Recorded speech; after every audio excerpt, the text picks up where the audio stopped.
Address எழுதிக்கோங்க. நான் ஓரளவு சொல்லிடுறேன். நான் ஆக்சுவலா இத பிடிஎஃபா ரெடி பண்ணி உங்களுக்கு குடுத்துருவேன். ஸோ அதுக்கு முன்னாடி சும்மா ஜஸ்ட் எக்ஸ்பிளைன் பண்ணிடுறேன் என்னன்ட்டு. நீலகிரி வரையாடு கணக்கெடுப்பு. சரிங்களா? ஸோ எல்லாத்துக்கும் தெரியும் நீலகிரி வரையாடு அப்படிங்கிறது தமிழ்நாட்டோட மாநில விலங்கு. சரிங்களா? ஸோ இது வந்து பார்த்தீங்கன்னா ரொம்ப கம்மியான எண்ணிக்கையில தான் வந்து இருந்துட்டு இருக்கு. ஸோ அதோட என்னென்ன ரீசன் பார்த்தீங்கன்னா அதோட இடங்களை வந்து ஆக்கிரமிப்பு செய்யறது. சரிங்களா? அதுக்கப்புறம் பார்த்தீங்கன்னா முறையான உணவு இல்லாம இருக்கிறது. சரிங்க. இந்த மாதிரி விஷயங்கள்னால அதோட எண்ணிக்கை வந்து கம்மியாயிட்டே போகுது. அதே மாதிரி வேட்டையாடப்படுது. சரிங்களா? உணவுக்காக வேட்டையாடுறாங்க. சரிங்களா? வேட்டையாடுறது வந்து குற்றம் தான். ஆனா இருந்தாலும் என்ன பண்றாங்க? வேட்டையாடுறாங்க. ஸோ இதனால வந்து அதோட எண்ணிக்கை வந்து கம்மியாயிட்டே போகுது. இதனால நீலகிரி வரையாடு கணக்கெடுப்பை தமிழ்நாடு அரசு வந்து மேற்கொள்ள போறாங்க. அது எப்படின்னா முதலாக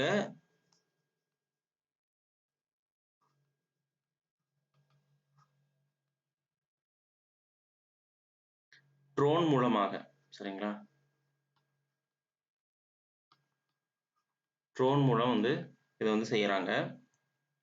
ஸோ எப்பனா வரப்போற மார்ச் டு ஏப்ரல் வரைக்கும் செய்ய போறாங்க. சரிங்களா? அதுக்கப்புறம் பார்த்தீங்கன்னா இந்த நீலகிரி வரையாடை பாதுகாப்பதற்காக நீலகிரி வரையாடு திட்டம் அப்படின்னே பார்த்தீங்கன்னா தமிழக அரசு கடந்த அக்டோபர் 12ஆம் தேதி 2023ல அறிவிச்சிருந்தாங்க. சரிங்களா? ஸோ எல்லாத்துக்கும் தெரிஞ்சதான் நீலகிரி வரையாடு அப்படிங்கிறது பார்த்தீங்கன்னா நம்மளுடைய மேற்கு தொடர்ச்சி மலையில வாழ்ற ஒரு முக்கியமான ஒரு விலங்கு. சரிங்களா? இதுல என்ன சிறப்பம்சம்னா நீலகிரி வரையாடை பொறுத்த வரைக்கும் இது எவ்வளவு அந்த மலைச்சரிவுல எவ்வளவு செங்குத்தான பகுதிகளிலுமே பார்த்தீங்கன்னா அல்லது குன்றுகளிலுமே ஏறும். சரிங்களா? ஸோ அந்த திறனுடையதான் இந்த நீலகிரி வரையாடு. சரிங்களா? ஓகே, அதான் அதுல முதலாக ட்ரோன் மூலமா மார்ச் ஏப்ரல் மாதம் கணக்கெடுக்கிறது. இதை மட்டும் தெரிஞ்சுக்கோங்க. சரிங்களா? நான் டீட்டெயில்டா அந்த நோட்ஸ்ல அது நம்ம பிடிஎஃப் வந்து கொடுக்கும்போது உங்களுக்கு கொடுத்துறேன். சரிங்களா? ஓகே, அடுத்தது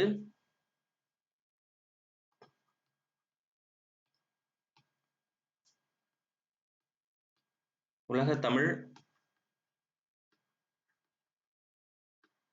பொருளாதார மாநாடு.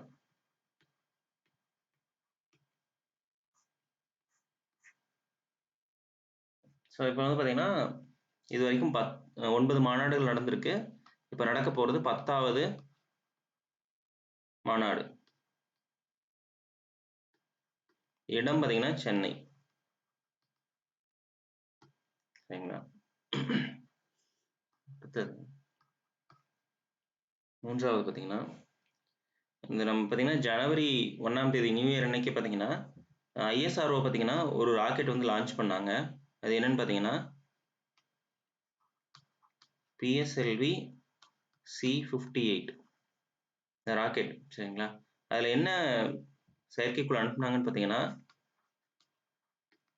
எக்ஸ்போசாட் அப்படிங்கிற செயற்கைக்குள் வந்து அனுப்புனாங்க. ஸோ இது என்ன பர்பஸ்க்காக அனுப்பியிருக்காங்க அப்படின்னு பார்த்தீங்கன்னா இஸ்ரோ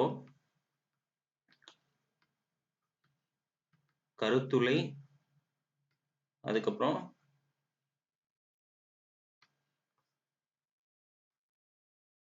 நியூட்ரான், அதுக்கப்புறம் விண்மீன்களோட தொடர்பான ஆய்வு.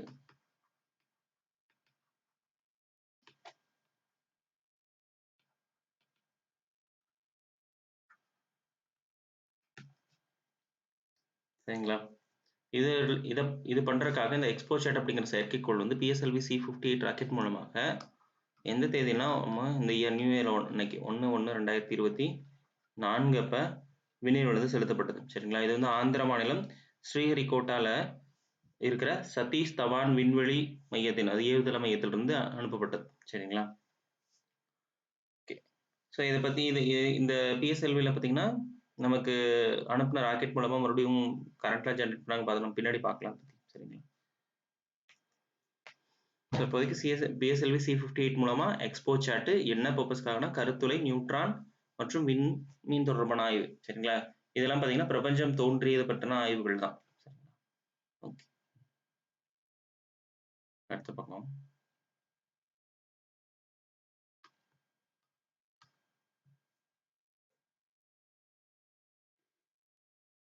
நம்ம தமிழ்நாட்டுல கீழாம்பாக்கம் இதுல ஒரு பேருந்து என்ன பண்ணியிருக்காங்க, போக்குவரத்து நெரிசலை இது பண்றதுக்காக அங்க வந்து பாத்தீங்கன்னா பேருந்து ஒரு நிலையம் வந்து கட்டியிருக்காங்க. சரிங்களா?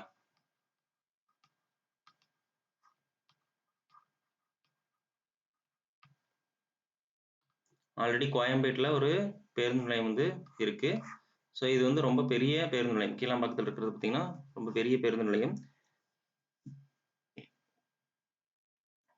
கிட்டத்தட்ட 88 ஏக்கர்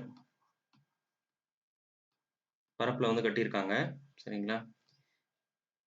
இதை வந்து கட்டின அந்த நிறுவனம் பார்த்தீங்கன்னா நம்மளுடைய சென்னை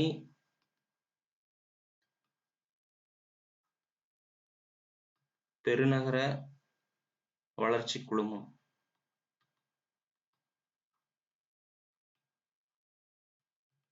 சரிங்களா? ஸோ முக்கியமாக இந்த சென்னை நகரில் இருக்க அந்த போக்குவரத்து நெரிசலை வந்து குறைக்கிறதுக்காக சென்னைக்கு புறநகரில் இது வந்து இந்த கீழாம்பாக்கம் அப்படிங்கிற இடத்துல கட்டியிருக்காங்க. சரிங்களா? நிறைய நியூஸ்லையும் பார்த்துருப்பீங்க. நிறைய அந்த இஷ்யூஸ்லாம் இருந்துச்சு. அதாவது சரியான ரொம்ப தூரத்தில் இருக்குது அப்படிங்கிற மாதிரிலாம் பொதுமக்கள் வந்து சொன்னதெல்லாம் கேள்விப்பட்டிருப்பீங்க. சரிங்களா? ஸோ அது நம்ம முதல்வர் தான் திறந்து வச்சார், எல்லாத்துக்கும் தெரியும். சரிங்களா? முதல்வர் தான் ஸ்டாலின் அவர்கள் தான் திறந்து வச்சார். அடுத்தது சாகர் பரிக்ராமா.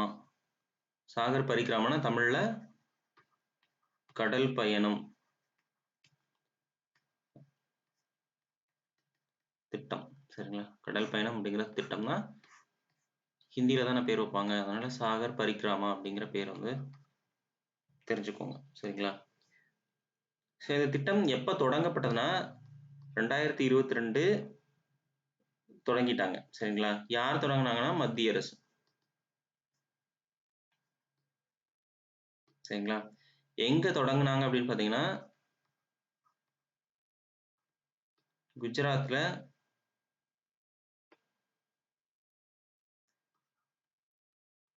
மாண்டியா அப்படிங்கிற இடத்துல தொடங்கினாங்க. சரிங்களா? குஜராத்ல மாண்டியாங்கள தொடங்கப்பட்டது. ஸோ இதுல பாத்தீங்கன்னா 10 கட்டங்கள் வந்து இப்போ வரைக்கும் போயிருக்கு. ஸோ இப்போ 10வது கட்டம் வந்து போயிட்டு இருக்கு. சரிங்களா? அதை பத்தினதான் இது. சரிங்களா? இந்த சரி, இதோட நோக்கம் என்ன,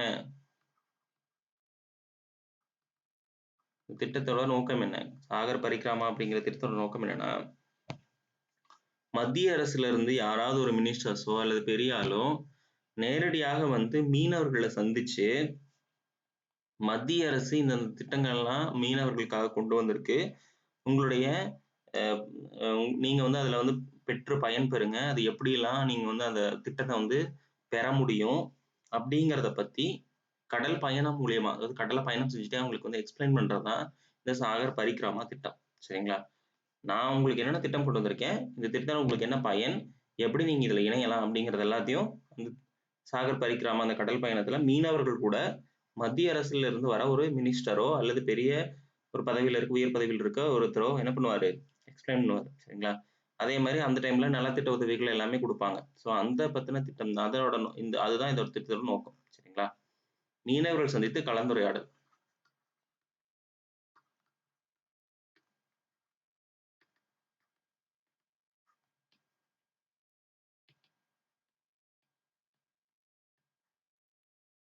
சரிங்களா? மீனவர்கள் சந்தித்து கலந்துரையாடுதல், அதுக்கப்புறம் நலத்திட்ட உதவிகள் வழங்குதல்.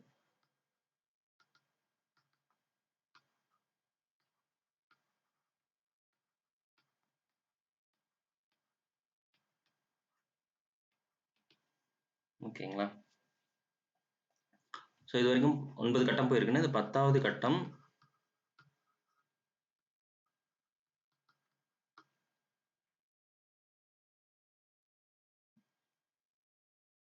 எங்கன்னா நம்ம சென்னை துறைமுகத்துல இருந்து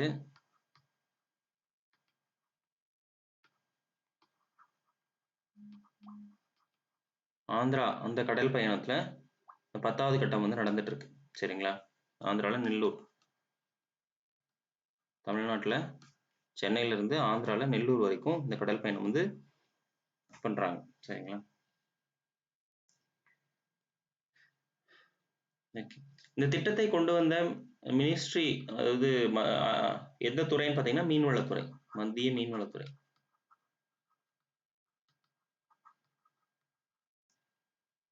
மீன்வளத்துறை இணையமைச்சர் யாருங்க?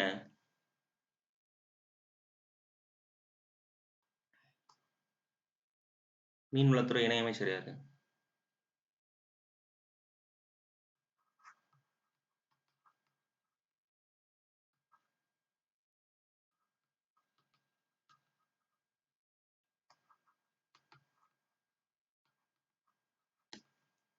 இருக்கீங்களா?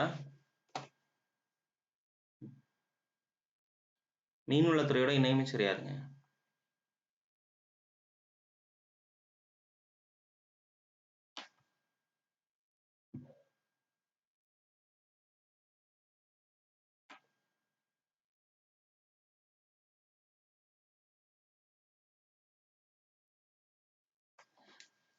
ஓகே, எல் முருகன் அவர்கள் தான். சரிங்களா?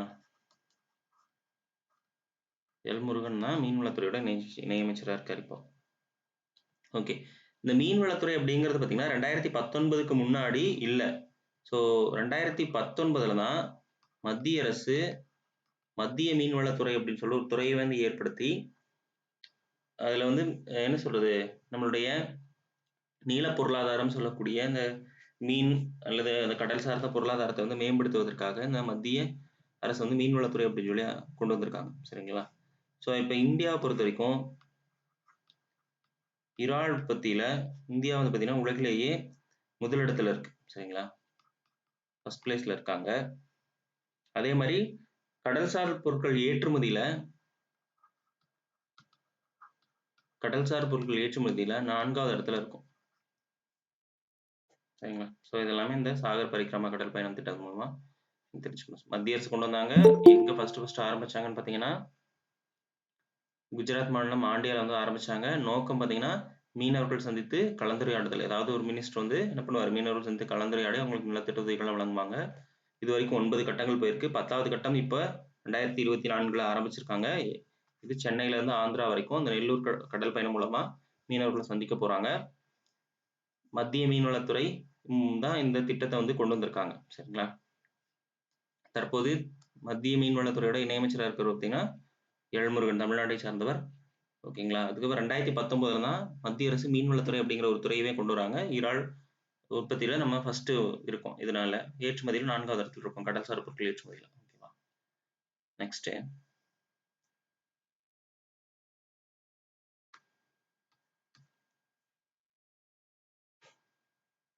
ஸோ பாகிஸ்தானும் இந்தியாவும் என்ன பண்ணுவாங்கன்னா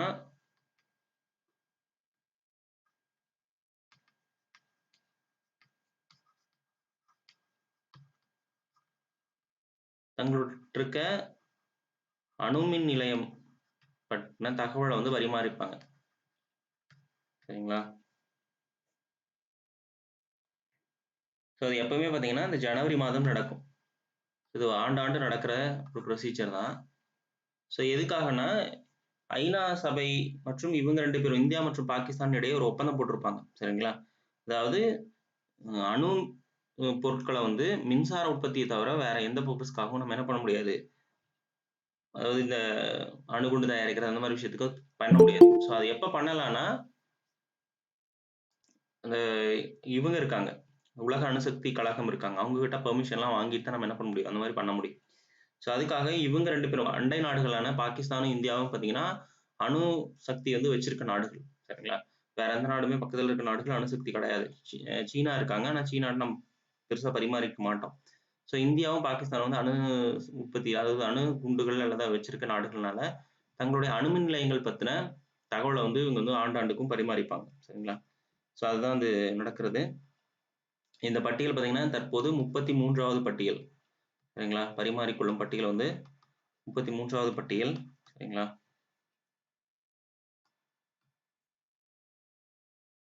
ஸோ முதல் பரிமாற்றம் எப்ப நடந்ததுன்னா 1992 ஜனவரி 1ஆம் தேதி நடந்தது. சரிங்களா? இதற்கான ஒப்பந்தம் எப்போ போடப்பட்டதுன்னு பார்த்தீங்கன்னா 1988ஆம் ஆண்டு டிசம்பர் 31ஆம் தேதி போட்டுனாங்க. சரிங்களா? ஸோ இது எப்போ நடைமுறைக்கு வந்தது அப்படின்னு பார்த்தீங்கன்னா ஜனவரி 27 1991 நடைமுறைக்கு வந்தது. சரிங்களா? ஸோ எப்பவுமே ஆண்டுதோறும் ஜனவரி 1ஆம் தேதி இந்த பட்டியல் வந்து பரிமாறிக்கொள்ளப்படும் சொல்றாங்க. சரிங்களா? ஓகே, இதான் அதை பற்றி. ஸோ யூபிஐ பரிவர்த்தனைக்கு இப்போ அதிகபட்ச வரம்பு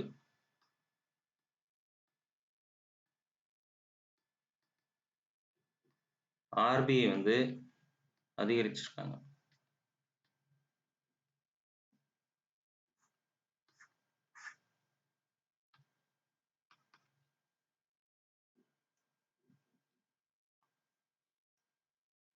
ஸோ 5 லட்சமா அதிகரிச்சிருக்காங்க.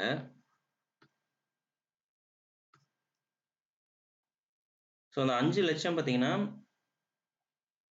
2 பர்பஸ்க்காக மட்டும்தான் பண்ண முடியும். சரிங்களா? ஒன்று கல்வி நிறுவனம், மற்றொன்று பார்த்தீங்கன்னா மருத்துவமனை.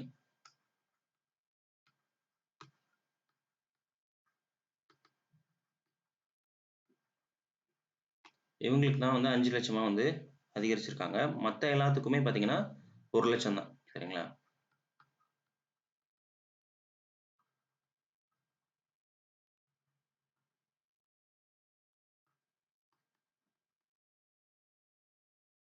மற்ற பரிவர்த்தனைகள் பார்த்தீங்கன்னா 1 லட்சம் தான்.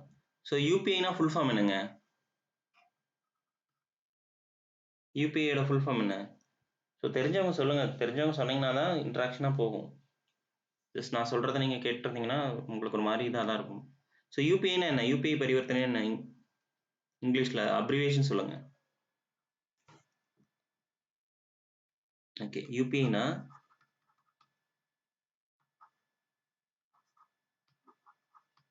Unified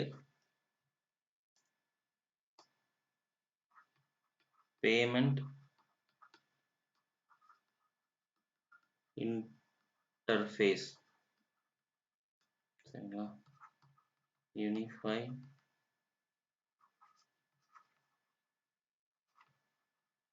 payment interface.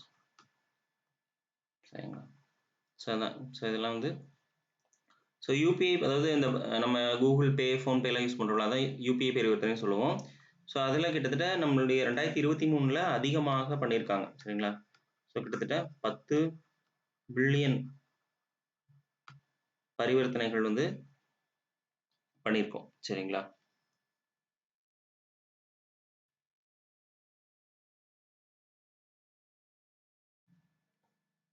அது மட்டும் இல்லாமல் இந்த யூபிஐல யூபிஐ ஏடிஎம்ஸ் ஆர்பிஐ வந்து திறக்க போகிறாங்க. இங்கே எழுதிக்கிறாங்க. யூபிஐ ஏடிஎம் வந்து ஆர்பிஐ வந்து எந்த நிறுவனம் பார்த்தீங்கன்னா ஜப்பானோட ஹிட்டாச்சி ஏடிஎம்லாம் பார்த்துருப்பீங்க. அந்த ஹிட்டாச்சி நிறுவனத்தோட இணைந்து தான் யூபிஐ ஏடிஎம்களை வந்து கொண்டு வர போகிறாங்க. சரிங்களா? நீங்கள் ஜஸ்ட் அதில் வர கியூஆர்ஸ் கோடை வந்து ஸ்கேன் பண்ணுறதுனால உங்களுக்கு அதில் இருந்து நீங்கள் என்ன பண்ணலாம், பணத்தை வந்து எடுக்க முடியும். ஸோ அதான் வந்து சொல்கிறாங்க. ஸோ அது வந்து யூபிஐ பரிவர்த்தனை மேலும் வந்து அதிகரிக்கலாம் அப்படின்னு சொல்லி சொல்கிறாங்க. நெக்ஸ்ட்டு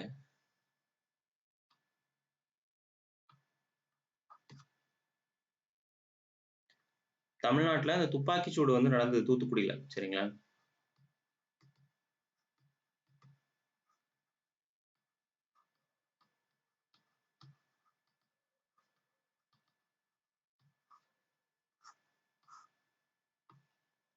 இந்த தூத்துக்குடி துப்பாக்கிச்சூடு சம்பவத்தில் பார்த்தீங்கன்னா என்ன சொல்றது, மனித உரிமைகள் வந்து மீறப்பட்டதாக குற்றச்சாட்டுகள் வந்து எழுந்தது. அதை வந்து ஆய்வு செய்வதற்காக என்ன பண்ணாங்கன்னா நீதிபதி அருணா ஜெகதீசன் தலைமையில ஒரு ஆணையம் வந்து அமைக்கப்பட்டது. நீதிபதி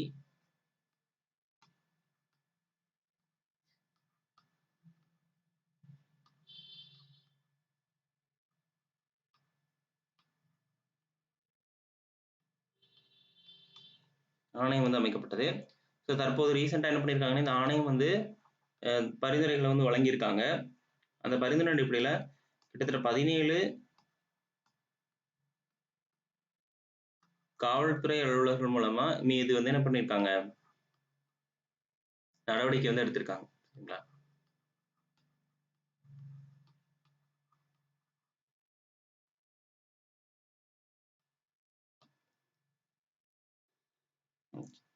இதுல முக்கியமா நீங்க தெரிஞ்சுக்க வேண்டியது, தூத்துக்குடி துப்பாக்கிச்சூடு சம்பவம் பற்றி ஆய்வு செய்ய யார் தலைமையிலான ஆணையம் வந்து அமைச்சிருந்தாங்க தமிழ்நாடு அரசு. சரிங்களா? நீதிபதி அருணா ஜெகதீசன். ரொம்ப முக்கியமான கொஸ்டின் இது. சரிங்களா? ஓகே. அடுத்தது தமிழ்நாடு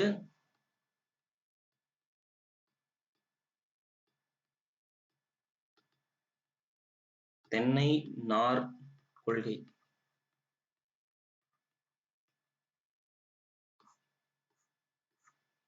தமிழ்நாடு அரசு இந்த மாதிரி ஒவ்வொரு விஷயத்துக்கும் கொள்கையை வந்து வெளியிடுவாங்க. சரிங்களா? ஸோ இப்போ ரீசெண்டாக கூட பெண்களுக்கு வந்து முன்னேற்றத்துக்காக ஒரு கொள்கை வந்து நேற்று தேதியில் வெளியிட்டிருக்காங்க. சரிங்களா? அந்த மாதிரி கொள்கைகள்லாம் வந்து பார்த்தீங்கன்னா எதுக்காக வெளியிடுறாங்க, அதோட நோக்கம் என்ன, சரிங்களா, அப்படிங்கிறதெல்லாம் நீங்கள் தெரிஞ்சு வச்சுக்கணும். ஓகே. ஸோ இந்த தமிழ்நாடு தென்னை நார் கொள்கை வந்து எதுக்காகன்னு பார்த்தீங்கன்னா, தமிழ்நாடு பொறுத்த வரைக்கும் கோயம்புத்தூர், அதாவது கோயம்புத்தூர் ரீஜியனில் பொள்ளாச்சி, அதுக்கப்புறம் இந்த கன்னியாகுமரி மாவட்டங்கள்ல பார்த்தீங்கன்னா தென்னை வந்து அதிகமாக உற்பத்தி செய்கிற மாவட்டங்கள். சரிங்களா? இங்க வந்து தென்னை நார் வந்து நிறைய விதங்கள்ல ஏற்றுமதி வந்து செய்யறோம். காயர் பித்துன்னு சொல்லுவோம். நிறைய விஷயத்துக்காக நம்மளுடைய மாடி தோட்டத்துக்கு, அதுக்கப்புறம் பார்த்தீங்கன்னா பெட்டு தயாரிக்கிறதுக்கு, சோஃபா, இந்த மாதிரி நிறைய விஷயத்துக்கு நம்ம வந்து என்ன பண்றோம், இது வந்து ஏற்றுமதி செய்யறோம். ஸோ அதை வந்து மேலும் வந்து அதிகரிக்கிற நோக்கத்துல தான் இந்த தமிழ்நாடு தென்னை நார் கொள்கையை வந்து 2024 வந்து கொண்டு வந்திருக்காங்க. சரிங்களா?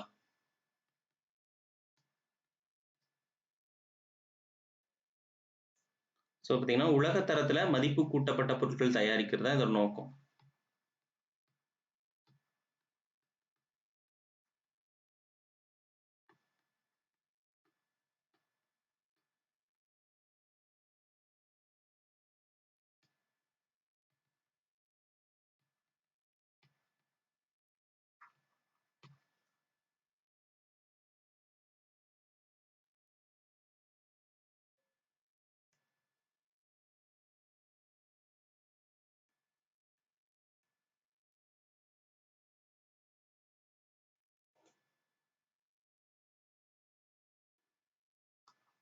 அதுக்கப்புறம் கிட்டத்தட்ட 3000 கோடி முதலீடுகளை இந்த துறையில ஈர்த்தல். அதுக்கப்புறம் கிட்டத்தட்ட 60,000 நபர்களுக்கு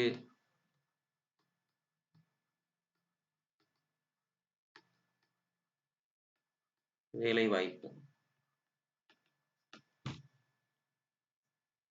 அதுக்கப்புறம் பார்த்தீங்கன்னா இந்த துறையில பார்த்தீங்கன்னா இந்த காயப்பித்து அந்த இதெல்லாம் பார்த்தீங்கன்னா இந்த ஃபேக்டரியில் பார்த்தீங்கன்னா ரொம்ப ஒரு பொல்யூட்டடாக இருக்கும். ஸோ அந்த மாதிரி இல்லாமல் சுற்றுச்சூழலுக்கு உகந்ததாக மாற்றுதல்.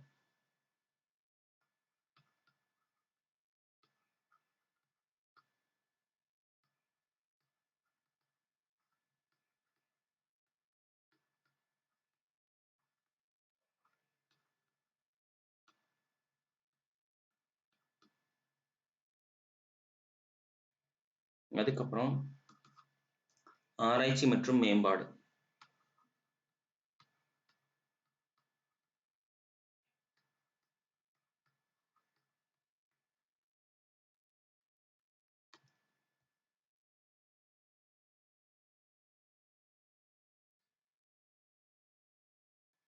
அதுக்கப்புறம் கிராமப்புறம் பொருளாதார முன்னேற்றம். சரி, இதெல்லாமே கிராமம் சார்ந்த தொழில் தானே.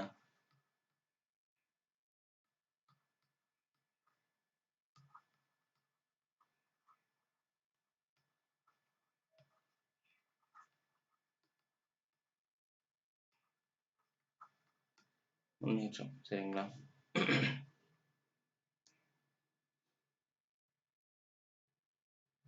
அதே மாதிரி சர்வதேச அளவில் வந்து நம்ம சந்தைப்படுத்துதல் அப்படிங்கிறதெல்லாம் இதில் நிறைய சொல்லியிருப்பாங்க. சரிங்களா? ஸோ முக்கியமாக 2024 தமிழ்நாடு தென்னை நார் கொள்கை வந்து கொண்டு வந்திருக்காங்க அப்படிங்கிறத தெரிஞ்சுக்கோங்க. அதில் முக்கியமான விஷயங்கள் என்ன, 30,000 கோடி முதலீடுகள், 60,000 நபர்களுக்கு வேலை வாய்ப்பு, இதெல்லாம் வந்து பார்த்துக்காங்க. ஓகே, அடுத்தது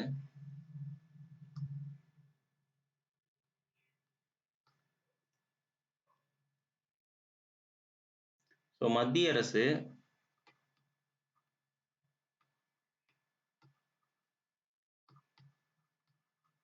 தனியாக ஒரு வலைதளம் வந்து கொண்டு வந்திருக்காங்க. எதுக்காகனா துவரம் பருப்பு வந்து விற்பனை செய்யிருக்காங்க.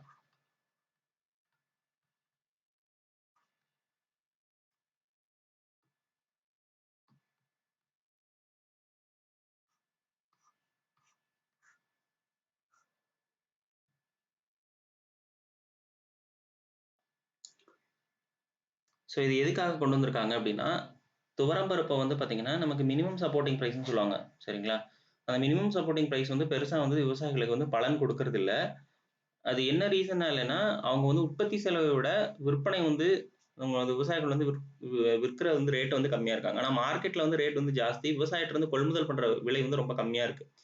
அது வந்து இடைத்தரகர்கள் வந்து நிறைய பேர் என்ன பண்றாங்கன்னா, அதை வந்து தவறா பயன்படுத்தி விவசாயிகளுக்கு நஷ்டத்தையும் அவங்க வந்து லாபத்தையும் சம்பாரிச்சுட்டு போயிடுறாங்க. அதை வந்து தடுக்கிற விதமா மத்திய அரசு என்ன பண்ணியிருக்காங்கன்னா, ஒரு தனி வலைதளம் வந்து ஆரம்பிச்சிருக்காங்க. இப்ப இதுல என்னன்னா விவசாயிகள்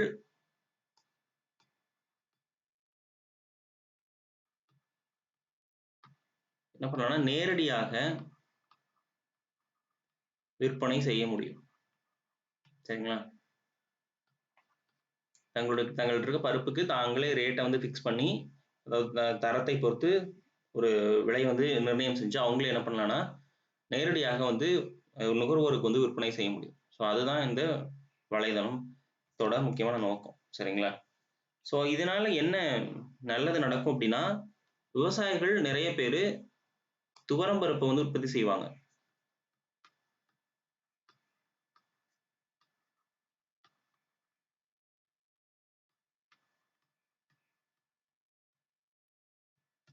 இந்தியா என்னதான் உணவு தானியங்களான இந்த அரிசி, கோதுமையில தன்னிறைவை அடைஞ்சிருந்தாலும், இந்த மாதிரி இந்த துவரம் பருப்பு, இந்த பருப்பு வகைகள்ல இன்னும் தன்னிறைவு அடையல. சரிங்களா? இப்ப அதை நோக்குன ஒரு முன்னெடுப்பாக இதை வந்து பார்க்குறாங்க. சரிங்களா? 2027ல 27க்குள்ள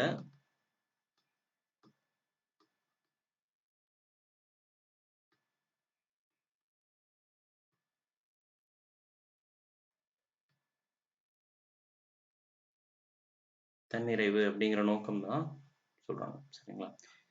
ஏன்னா நம்ம வந்து இன்னுமே இறக்குமதி தான் செஞ்சுட்டு இருக்கோம். நமக்கு பத்துறது இல்ல நுகர்வுக்கு, பத்துறது இல்ல. அதனால நம்ம என்ன பண்றோம்? பருப்பெல்லாம் இறக்குமதி தான் செஞ்சுட்டு இருக்கோம். சரிங்களா? அதே மாதிரி இது பார்த்தீங்கன்னா விவசாயத்துறையில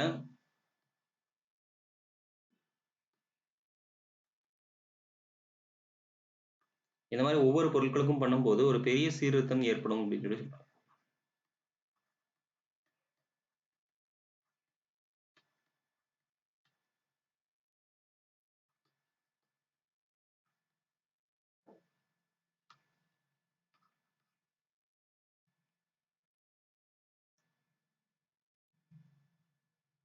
ஓகே, அதாவது அடுத்து 11வது பார்த்தீங்கன்னா சென்னையில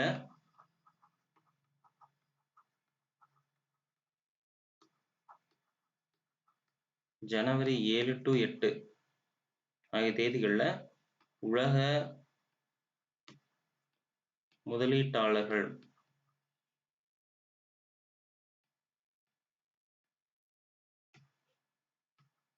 மாநாடு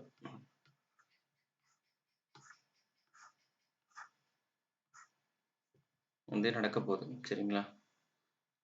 இது எல்லாத்துக்கும் தெரிஞ்சதான். இதோட முக்கியமான நோக்கம் என்னன்னா, தமிழ்நாடு பார்த்தீங்கன்னா 1 ட்ரில்லியன் சரிங்களா?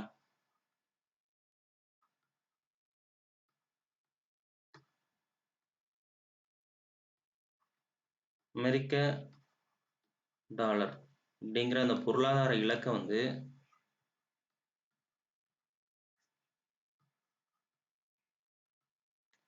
இந்த உலக முதலீட்டாளர் மாநாடு மூலயமா நம்ம வந்து அடைய முடியும் அப்படிங்கிறத வந்து சொல்றாங்க. சரிங்களா?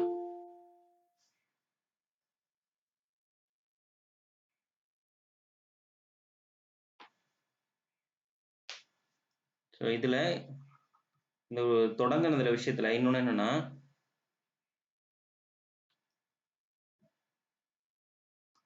டான்பண்ட் அப்படிங்கிற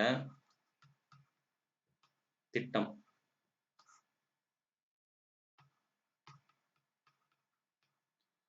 இதுல வந்து தொடங்கப்பட்டுள்ளது. இது என்னன்னா, நம்ம தமிழ்நாட்டுல செமிகண்டக்டர் மற்றும் அதோட உற்பத்தியை வந்து மேம்படுத்துவதற்கு கொள்கையை வந்து வெளியிட்டிருக்காங்க. சரிங்களா?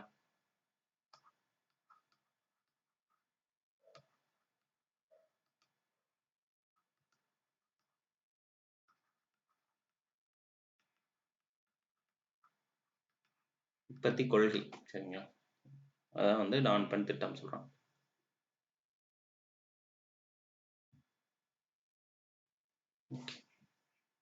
நெக்ஸ்ட்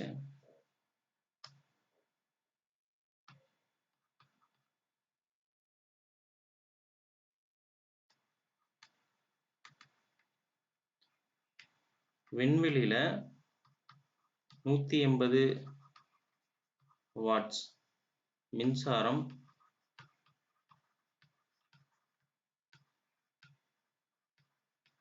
தயாரிப்பு.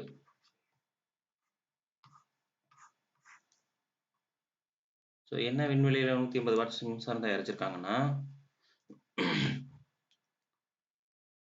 நம்ம ஆல்ரெடி பார்த்தோம். ஜனவரி 1ஆம் தேதி எக்ஸ்போ சாட் அப்படிங்கிற ஒரு செயற்கைக்கோளை வந்து விண்ணில வந்து இஸ்ரோ வந்து கருத்துளை வந்து ஆய்வு செய்வதற்காக செலுத்தினாங்க அப்படின்னு சொல்லி நம்ம பார்த்தோம். ஃபர்ஸ்ட் சரிங்களா?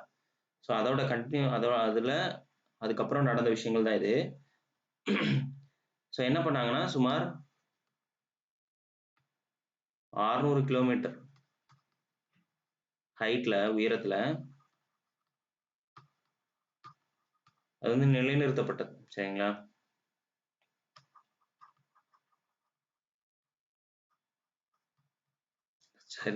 இந்த செயற்கைக்கோள் வந்து வந்த இந்த வாகனம் வந்து நிறுத்தப்பட்டது. அதுக்கப்புறம் இந்த பிஎஸ்எல்வி சி ராக்கெட், அந்த ராக்கெட் அனுப்பிச்சோம்ல, பிஎஸ்எல்வி ராக்கெட், அந்த ராக்கெட்டோட ஒரு பகுதியில PS4 இயந்திரம், PS4 அப்படிங்கிற இயந்திரம்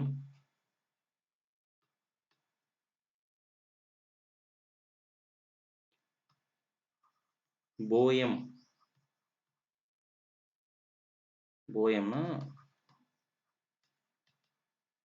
அப்படிங்கிற ஒரு பரிசோதனை வந்து செஞ்சாங்க. இந்த சாதனம் மூலியமா பரிசோதனை வந்து மேற்கொள்ளப்பட்டது. சரிங்களா?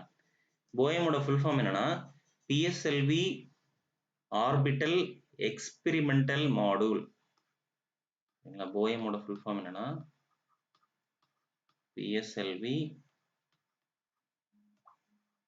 ஆர்பிட்டல்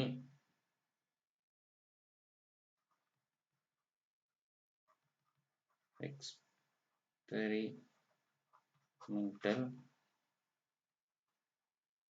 மாடியூல் அப்படிங்கிற மாடியூல் வந்து அதுதான் அந்த போயம், அதை தான் பரிசோதனை செஞ்சாங்க.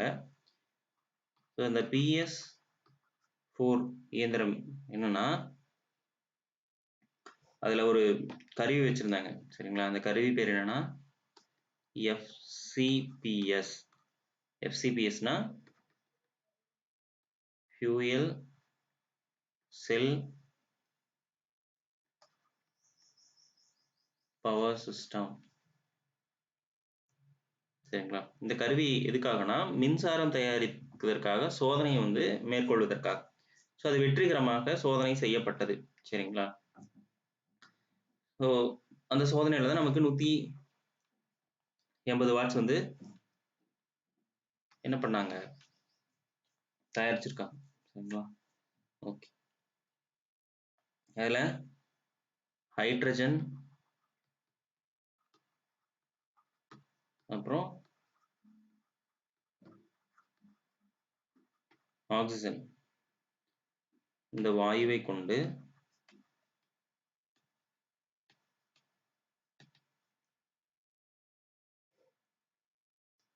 Fuel cell. சரிங்களா?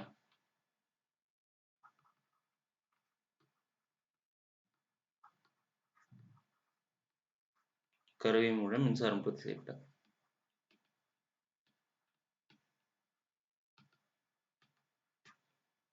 சரிங்களா? ஸோ இந்த இஸ்ரோ வந்து வெற்றிகரமா செஞ்சிருக்காங்க.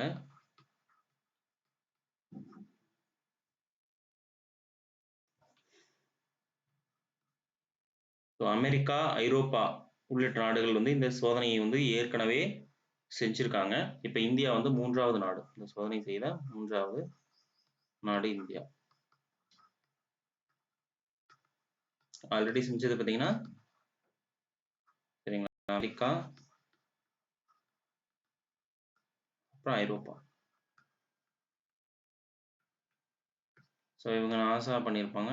இதே மாதிரி ஐரோப்பா வந்து ஐரோப்பாவோட விண்வெளி கழகம் இருக்கு. சரிங்களா, இவங்க செஞ்சிருக்காங்க. ஸோ இதான் ஓகே. நெக்ஸ்ட்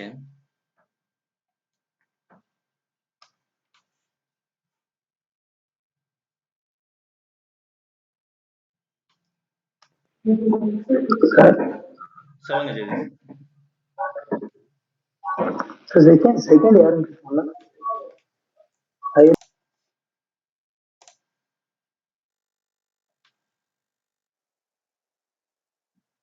ஓகே, அடுத்தது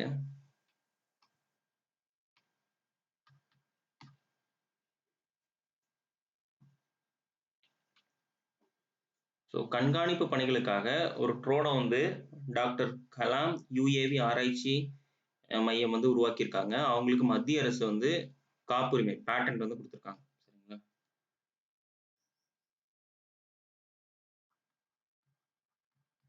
டாக்டர் கலாம் யுஏவி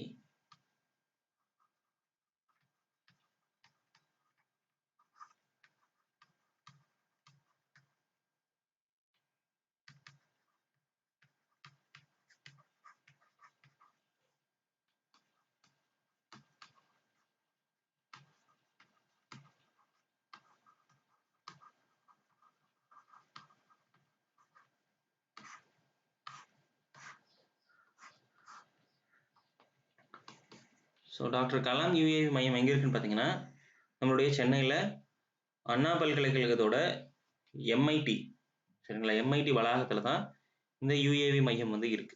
சரிங்களா, ஸோ இவங்களோட முக்கியமான பணி என்னன்னா, ட்ரோன் பற்றி ஆராய்ச்சி வந்து செஞ்சுட்டு இருக்காங்க. சரிங்களா, ட்ரோன் பற்றி நிறைய வகையான ட்ரோன்கள் சரிங்களா வந்து ஆராய்ச்சி செஞ்சு அதுக்கு காப்புரிமை வந்து மத்திய அரசுகிட்ட தான், ஏன்னா மத்திய அரசு தானே காப்புரிமை வழங்குறாங்க, அவங்க கிட்ட அப்ளை பண்ணி காப்புரிமை வந்து வாங்கிட்டு இருக்காங்க. ஸோ அந்த மாதிரி இப்போ ஒரு ட்ரோனை வந்து கண்டுபிடிச்சிருக்காங்க. அந்த ட்ரோனுக்கு இப்போ வந்து என்ன பண்ணியிருக்காங்க, காப்புரிமை வந்து மத்திய அரசுகிட்ட இந்த டாக்டர் கலாம் யுஏவி ஆராய்ச்சி மையம் வந்து வாங்கியிருக்காங்க. அது என்ன ட்ரோன்னா, கண்காணிப்பு பணிகளுக்காக பயன்படுற ட்ரோன்.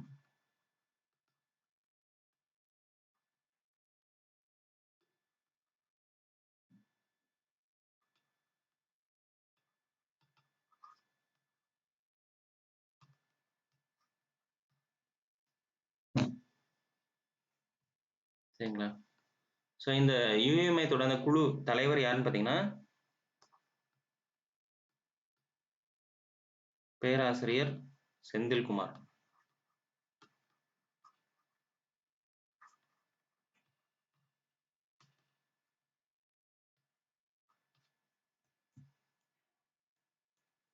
ஸோ இந்த கண்காணிப்பு பணிகளுக்கு பயன்படும் ட்ரோனோட சிறப்பம்சம் என்னன்னா, கிட்டத்தட்ட 12 மணி நேரம் வரை பறக்கும். ஸோ அப்பதான் வந்து கண்காணிக்க முடியும். அப்படி நீண்ட நேரம் பறந்தாதான் நம்ம என்ன பண்ணுவோம், கண்காணிப்பு பணிகளுக்கெல்லாம் யூஸ் பண்ண முடியும். ஸோ அது மாதிரி 12 மணி நேரம் பறக்கக்கூடிய ட்ரோனை வந்து வடிவமைச்சிருக்காங்க. சரிங்களா, ஸோ முக்கியமா இது பார்த்தீங்கன்னா, இந்த ட்ரோன் பார்த்தீங்கன்னா எல்லை கண்காணிப்பு மற்றும் பேரிடர் காலங்கள்ல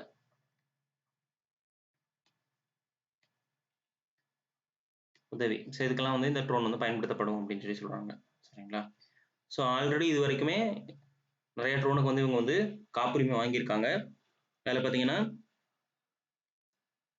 நிலையாக பறக்கும் ட்ரோன், செங்குத்தாக பறக்கிறது சரிங்களா, இந்த மாதிரி வந்து பார்த்தீங்கன்னா ரொம்ப அதிகமாக பொருட்களை வந்து தூக்கி செல்றது சரிங்களா, பொருட்களை வந்து தூக்கி செல்லும் ட்ரோன்.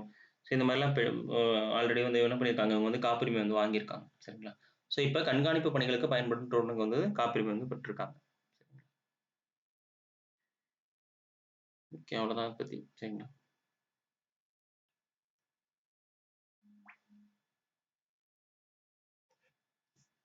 அடுத்தது நெக்ஸ்ட் பேஜே போய்க்கலாம்.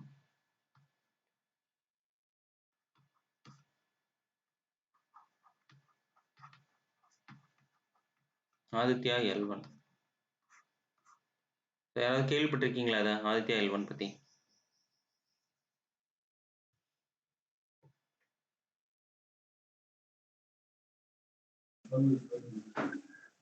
சார் சூரியன் கிரகத்துல பார்த்தோம்.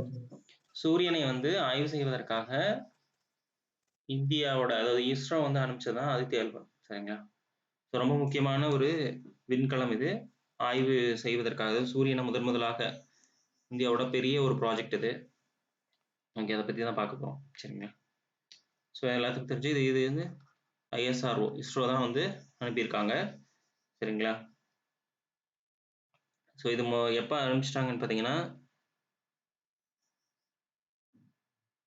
இது கடந்த 2 வருஷத்துக்கு 2 மாதங்களுக்கு முன்னாடியே என்ன பண்ணிட்டாங்கன்னா அனுப்பிச்சிட்டாங்க. சரிங்களா?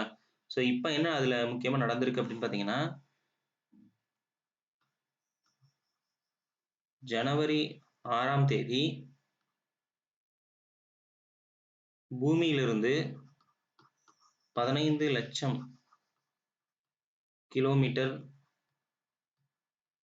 தொலைவில் உள்ள L1 புள்ளியில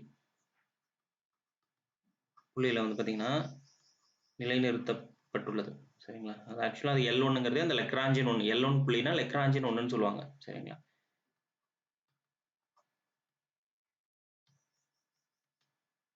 நிலைநிறுத்தப்பட்டது. ஓகேவா? ஸோ இது எப்போ செப்டம்பர் மாதமே அனுப்பிச்சிட்டாங்க. சரிங்களா? அது என்ன ராக்கெட் மூலயமா அனுப்பிச்சாங்கன்னு பார்த்தீங்கன்னா, PSLV C57 அப்படிங்கிற ராக்கெட் மூலமாக செப்டம்பர் மாதம் இந்த ஆதித்யா L1 வந்து அனுப்பப்பட்டது. சரிங்களா? இதோட சூரியனை வெளிப்புற பகுதி.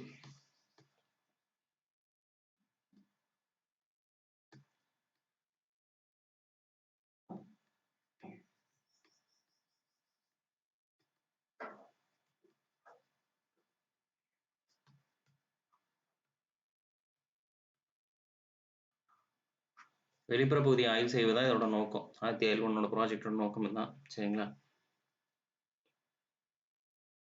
ஸோ கிட்டத்தட்ட செப்டம்பர்ல அனுப்பி 127 நாட்கள் வந்து பயணம் செஞ்சு தற்போது L1 புள்ளிக்கு வந்து அருகில் இருக்குன்னு சொல்றாங்க. சரிங்களா? L1 புள்ளியை வந்து மையமாக வச்சுதான் சூரியனோட அந்த ஒளிவட்ட பாதையில் வந்து ஆதித்யா L1 வந்து நிலைநிறுத்தப்பட்டது. சரிங்களா? ஸோ இந்த L1 புள்ளியில் நிலைநிறுத்தப்பட்டதுக்கு அப்புறம் என்ன பண்ணணும், இது சூரியனோட கரோனா பகுதின்னு சொல்லுவாங்க. சரிங்களா? வெளிப்புற பகுதிக்கு வந்து கரோனான்னு சொல்லுவாங்க. கரோனால் இருக்க போட்டோஸ்பியர், அதுக்கப்புறம் குரோமோஸ்பியர், இந்த பகுதிகளை வந்து ஆய்வு செய்யும். சரிங்களா?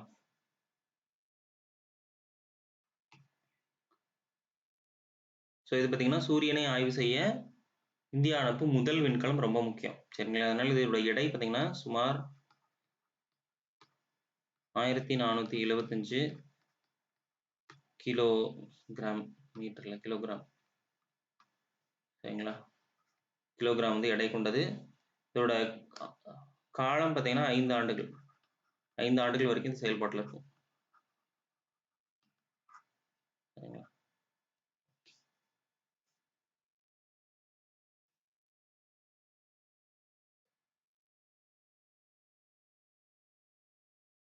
வேணா எக்ஸ்பிளைன், அந்த படம் எப்படி இருக்குன்னு சொல்லி எக்ஸ்பிளைன் பண்றேன். ஸோ இது வந்து சூரியன் இருக்குன்னு வச்சுக்கோங்க. ஸோ சூரியனை சுற்றி தான் நம்ம எல்லாமே எல்லா பொருட்களும் இயங்கிட்டு இருக்கு. அந்த மாதிரி தான் வந்து பார்த்தீங்கன்னா பூமி இருக்கு. சரிங்களா? ஸோ இதுல பூமியில இருந்து கிட்டத்தட்ட நமக்கு சூரியனுக்கு பார்த்தீங்கன்னா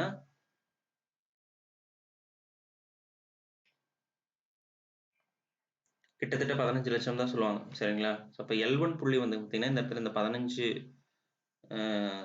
லட்சம் கிலோமீட்டர் தான் இந்த L1 புள்ளி சொல்லுவாங்க. சரிங்களா?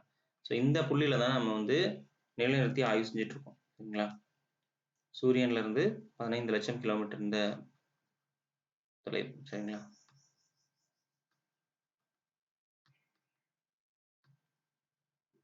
இந்த L1 புள்ளியில இருந்தா இப்ப ஆய்வு செஞ்சுட்டு இருக்கோம். ஸோ சூரியனுக்குள்ளேலாம் போகவே இல்லை. சூரியன்லேருந்தே ரொம்ப தூரத்துல தான் இருக்கும். அங்கேயே வந்து ரொம்ப ஹீட்டா இருக்கும். சரிங்களா? அந்த டெம்பரேச்சரவே தாங்குற அளவுக்கு தான் இதெல்லாம் ஃபுல்லா டிசைன் பண்ணியிருக்காங்க. இன்னும் பக்கத்துல போற அளவுக்கு நம்ம இன்னும் டிசைன் பண்ணல. ஸோ இந்த L1 புள்ளி தான் வந்து சூரியனை வந்து கொரோனா பகுதி, அதாவது வெளிப்புற பகுதி. சரிங்களா? இந்த சூரிய புயல் இதெல்லாம் வரும். ஸோ அதெல்லாம் ஆய்வு செஞ்சதன் மூலமாக நம்மளோட சூரியனுக்கும் பூமிக்கும் இடையில இருக்க அந்த காந்தப்புலம் இதை எல்லாத்தையும் இதன் மூலமா ஆய்வு செய்யலாம்னு சொல்லியிருக்காங்க. சரிங்களா? நமக்கு இன்டெப்தா தேவையில்ல அந்த அளவுக்கு. நம்ம எக்ஸாம் பாயிண்ட் ஆஃப் வியூல ஆதித்யா L1னா என்ன? யார் அனுப்புனாங்க? அந்த ராக்கெட் பேர் என்ன? சரிங்களா? அதெல்லாம் நீங்க தெரிஞ்சுக்கோங்க. அதோட எடை, 5 ஆண்டு காலம் இதெல்லாம் தெரிஞ்சு வச்சுக்கோங்க.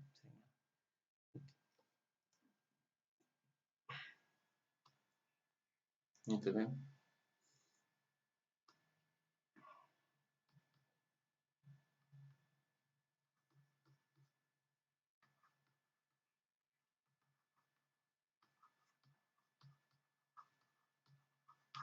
பொம்மை ஏற்றுமதி. ஸோ இந்தியா பொறுத்த வரைக்கும் இப்ப உலகின்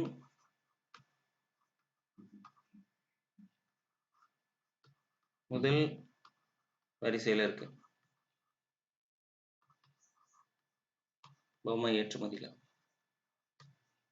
சரிங்களா? சீனாவோட முதல்ல வந்து சீனா தான் வந்து அதிகமான பொம்மை ஏற்றுமதியில வந்து முதலிடத்துல இருந்தாங்க. சரிங்களா? ஸோ பொம்மை சந்தையில வந்து சீனாவோட தரம் குறைந்த பொருட்கள்னால இந்தியாவோட உற்பத்தி வந்து அதிகரிச்சதுனாலயும் இந்த இடத்துக்கு வந்து நம்ம போறதுக்கு ரொம்ப உதவியா இருந்துச்சுன்னு சொல்றாங்க. சரிங்களா? ஸோ இப்போதைக்கு முதலிடத்துல இருக்கு அப்படின்னு மட்டும் தெரிஞ்சுக்கோங்க. எக்ஸாம் பாயிண்ட்டுக்குள்ள தான் தேவை. ஓகே, அடுத்தது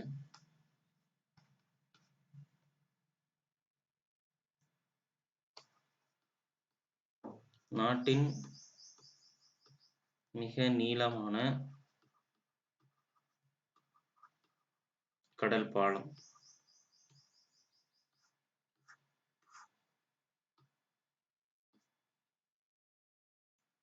கிட்டத்தட்ட 22 கிலோமீட்டர்ல கடல்ல வந்து பாலம் கட்டியிருக்காங்க. எங்கன்னு பார்த்தீங்கன்னா நம்மளுடைய மகாராஷ்டிரா மாநிலம். சரிங்களா? மகாராஷ்டிரா மாநிலம் வேற என்ன பகுதிகளை இணைக்குதுன்னா மும்பை மற்றும் நவி மும்பை பகுதிகளை வந்து இணைக்குது. சரிங்களா? ஸோ இதனால நமக்கு வந்து நிறைய போக்குவரத்து வந்து கம்மியா இருக்கு அப்படின்னு சொல்றாங்க. அதே மாதிரி இந்தியாவோட மிக நீளமான கடல் பாலம் இதுதான். சரிங்களா? இப்போதைக்கு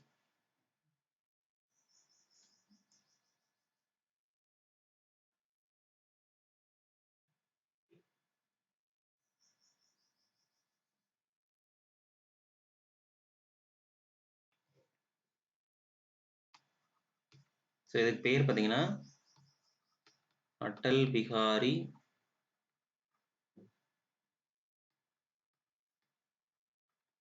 வாஜ்பாய்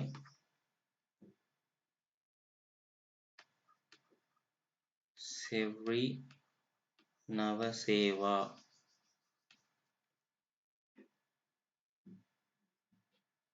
சரிங்களா? அடல் பிகாரி அவரோட பேர் வந்து வச்சிருக்காங்க. அதான் அடல் பிகாரி வாஜ்பாய் செவ்ரி நவசேவா அப்படிங்கிற வந்து பேர் வச்சிருக்காங்க. சரிங்களா? ஓகே, அடுத்தது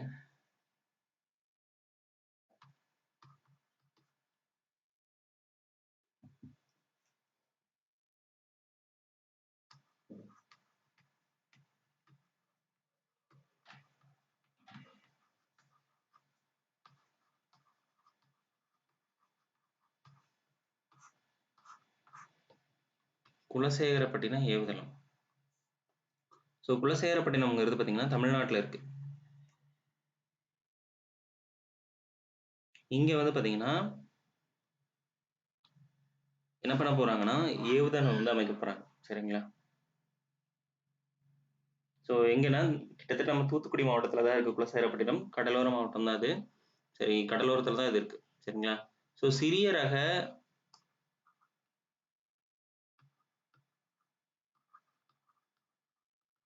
ராக்கெட் வந்து ஏவுதற்கு இந்த இடம் வந்து ரொம்ப ஏதுவா இருக்குன்னு சொல்லிட்டு குலசேகரப்பட்டினத்துல ஒரு ஏவுதளத்தை வந்து இஸ்ரோ வந்து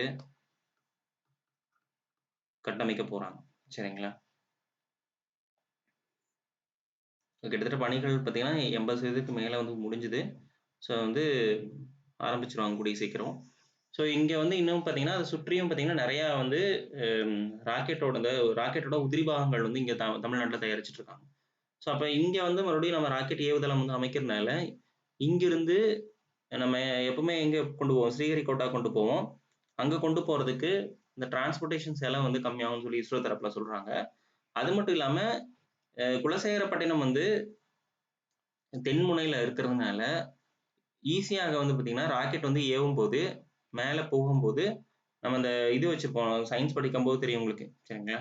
நம்ம ராக்கெட் வந்து ஒரு பகுதியிலிருந்து ஒரு மேல போயி, அந்த கிராவிட்டில இருந்து அதிகமா மேல போகறதுக்கு வந்து ஃபர்ஸ்ட் ஒரு நம்ம உந்து விசை வந்து குடுக்கணும். சரிங்களா? அந்த உந்து விசை வந்து இங்கருந்து இந்த இடத்துல இருந்து குடுக்கும் பொழுது என்ன ஆகுதுன்னா, சீக்கிரமா போகும். அதனால எரிபொருள் சிக்கனம் வந்து எரிபொருள் வந்து நெறைய மிச்சமாகும் அப்படிங்கிறதையும் வந்து இஸ்ரோ தரப்புல இருந்து சொல்றாங்க. சரிங்களா? நமக்கு எக்ஸாம் பாயிண்ட் ஆஃப் வியூல குலசேகரப்பட்டினம் எங்க இருக்கு அப்படிங்கிறது பார்த்தீங்கன்னா, தூத்துக்குடி மாவட்டம். சரிங்களா? தமிழ்நாட்டுல தூத்துக்குடி மாவட்டம்.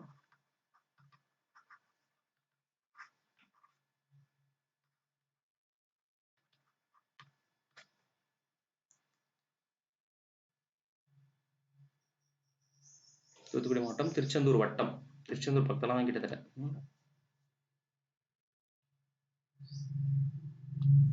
ஓகே. அங்க வந்து அமைக்க போறாங்கன்னு மட்டும் தெரிஞ்சுக்கோங்க. ஓகேவா? அடுத்தது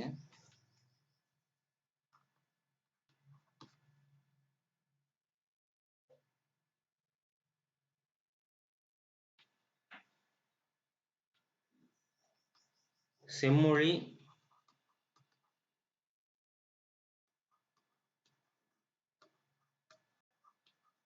தமிழாய்வு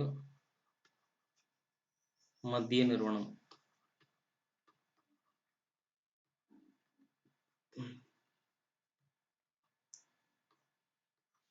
ஸோ இந்த செம்மொழி தமிழாய்வு மத்திய நிறுவனத்தை பத்தி லாஸ்ட் குரூப் 4 கேட்டிருந்தாங்க. ஸோ அதை பத்தி தான் எக்ஸ்பிளைன் பண்றேன் என்னன்ட்டு. ஸோ இப்போ ரீசெண்டாக என்ன சொல்லியிருக்காங்கன்னா, இந்த செம்மொழி தமிழாய்வு மத்திய நிறுவனம் பார்த்தீங்கன்னா, தமிழை வந்து உலக அளவில் வளர்க்கும் ஒரு நிறுவனமாக உருவெடுத்துள்ளதாக அதோட தலைவர் வந்து தெரிவிச்சிருக்காங்க. சரிங்களா? அதோட தலைவர் யாருன்னு பார்த்தீங்கன்னா, தலைவர்னா இயக்குனர்.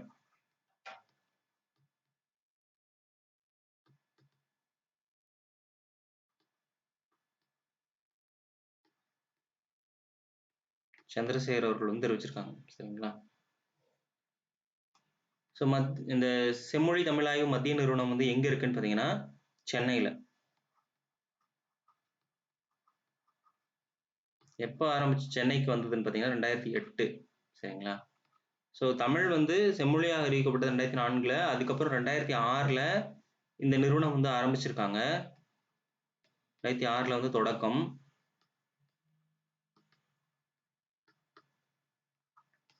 ஸோ 2006ல இருந்து 2008 வரைக்கும் 2006ல இருந்து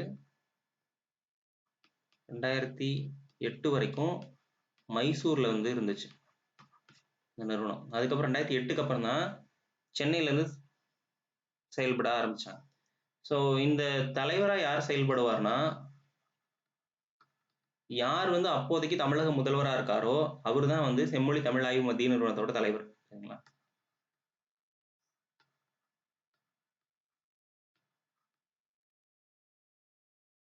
இயக்குனர் ஒருத்தர் இருப்பார். சரிங்களா? இதுதான் செம்மொழி தமிழாய்வு மத்திய நிறுவனம். சரிங்களா? அதே மாதிரி பார்த்தீங்கன்னா இது எந்த துறையின் கீழ் செயல்படுதுங்கிறது முக்கியம். மத்திய கல்வித்துறை.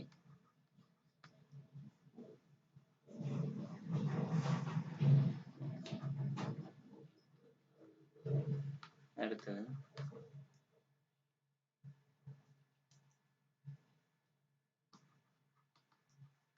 ஐக்கிய நாடுகள் சபையோட புள்ளியியல் ஸ்டாட்டிஸ்டிக்ஸ்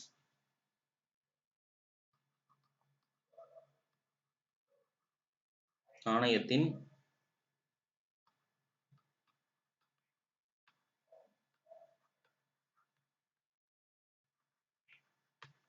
உறுப்பினர் பதவி இந்தியாவுக்கும் வழங்கியிருக்காங்க.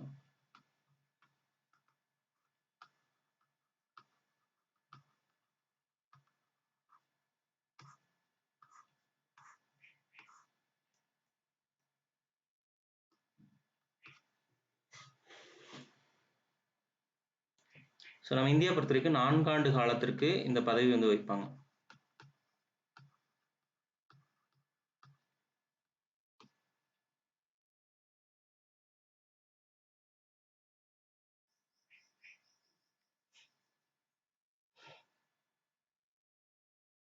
ஸோ 20 ஆண்டு காலத்துக்கு அப்புறம் மறுபடியும் இந்த தேர்தலில் இந்தியா வந்து ஜெயிச்சதுனால நமக்கு இந்த புள்ளியியல் ஆணையத்தின் உறுப்பினர் பதவி வந்து கொடுத்துருக்காங்க.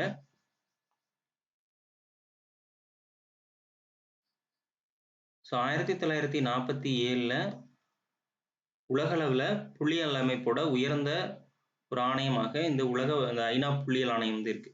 சரிங்களா?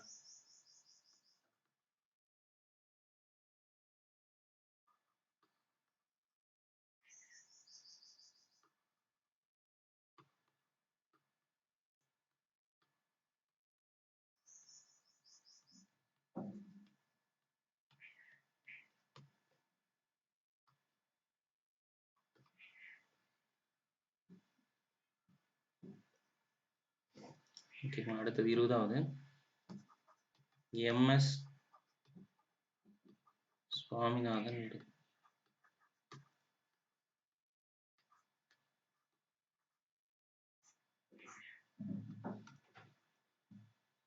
MS சுவாமிநாதன் எல்லாத்துக்கும் தெரியும், இந்தியாவின் பசுமை புரட்சியின் தந்தை என்று அழைக்கப்படுபவர். சரிங்களா?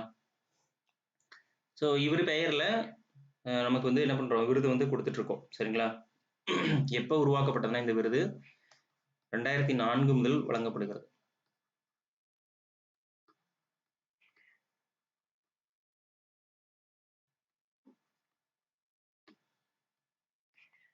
சரிங்களா? ஸோ யாருக்கு கொடுத்துருக்காங்கன்னா, ஹரியானாவோட வேளாண் பல்கலைக்கழகத்தின் துணைவேந்தர் பேராசிரியர்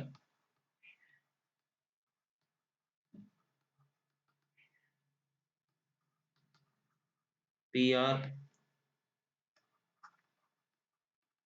காம்போஜ் அவர்களுக்கு வந்து வழங்கப்பட்டது. சரிங்களா? ஸோ என்ன பர்பஸ்க்காக இது கொடுப்பாங்கன்னா, வேளாண் துறையில நிபுணத்துவம், முக்கியமான நிபுணத்துவமா அல்லது சிறந்த பங்களிப்பை ஆற்றுபவர்களுக்கு இந்த விருது வந்து வழங்குறாங்க. சரிங்களா? ஸோ இவர் வந்து ஹரியானா வேளாண் பல்கலைக்கழகத்தின் துணைவேந்தர்.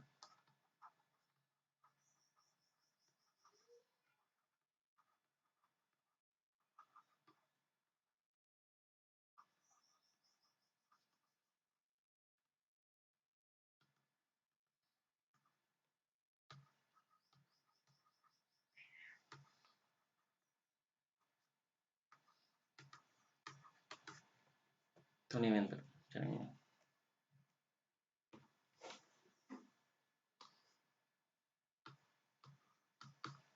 அடுத்தது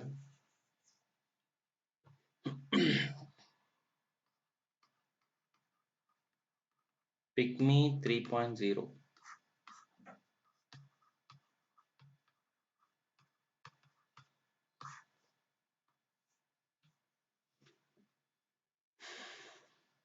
இது யார் கொண்டு வந்திருக்காங்கன்னா, தமிழ்நாடு மருத்துவத்துறை. சரிங்களா? என்ன பர்பஸ்க்காக கொண்டு வந்திருக்காங்கன்னா, கர்ப்பிணிகள் பச்சிளம் குழந்தை கண்காணிப்புக்காக. சரிங்களா?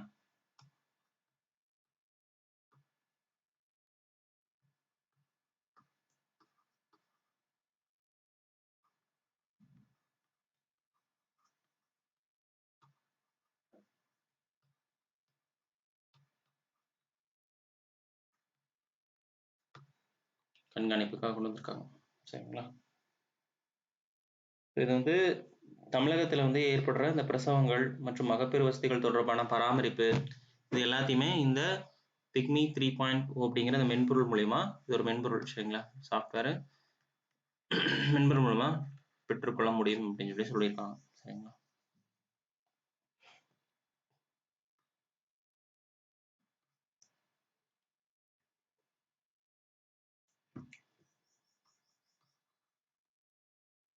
தமிழ்நாட்டோட புதிய அகழ்வாராய்ச்சி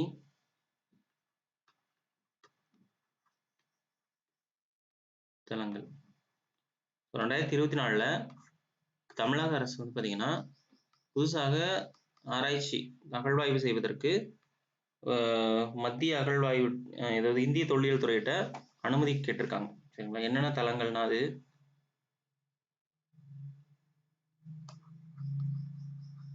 கடலூர், மருங்கூர், அதுக்கப்புறம் திருப்பூர்ல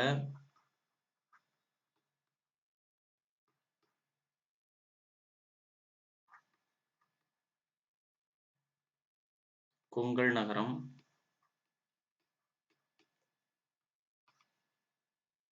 தென்காசி, திருமலாபுரம்,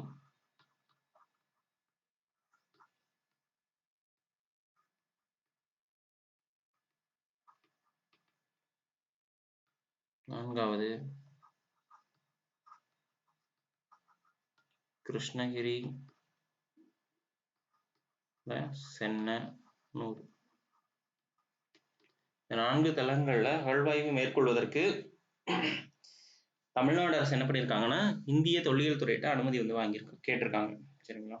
அவங்க அனுமதி வழங்கும் பட்சத்துல இந்த 4 இடங்கள்ல இந்த ஆண்டு தொல்லியல் அகழ்வாய்வு பணிகள் வந்து நடக்கும். அடுத்தது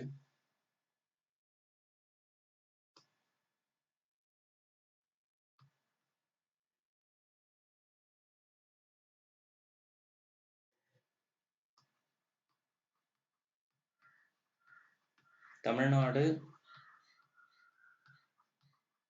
காற்றாலை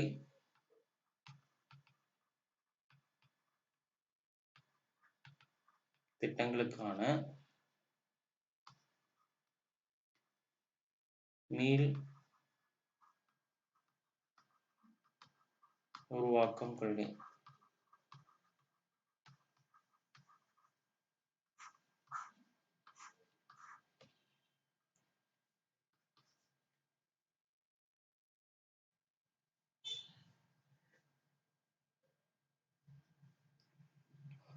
முக்கியமா என்னன்னா தமிழ்நாடை பொறுத்த வரைக்கும் காற்றாலை பார்த்தீங்கன்னா அதிகமாக நிறுவப்பட்ட ஒரு மாநிலமா இருக்கு சரிங்களா. அதே மாதிரி காற்றாலை மூலமா மின்சாரம் உற்பத்தி செய்யறதுல அதிகமான உற்பத்தி செய்யக்கூடிய மாநிலமா இருக்கு. பட் இப்ப கடந்த சில காலங்களா என்ன இருக்குன்னா நம்ம 2வது இடத்துல இருக்கோம் சரிங்களா. குஜராத் வந்து முதலிடத்துல இருக்காங்க, தமிழ்நாடு வந்து 2வது இடத்துல இருக்கு. ஸோ அதை வந்து நம்ம வந்து அடுத்த முதலிடத்துக்கு கொண்டு போகணும் அப்படிங்கிற நோக்கத்துல தான் இந்த தமிழ்நாடு காற்றாலை திட்டங்களுக்கான மீள் உருவாக்கம் கொள்கை வந்து கொண்டு வந்திருக்காங்க சரிங்களா.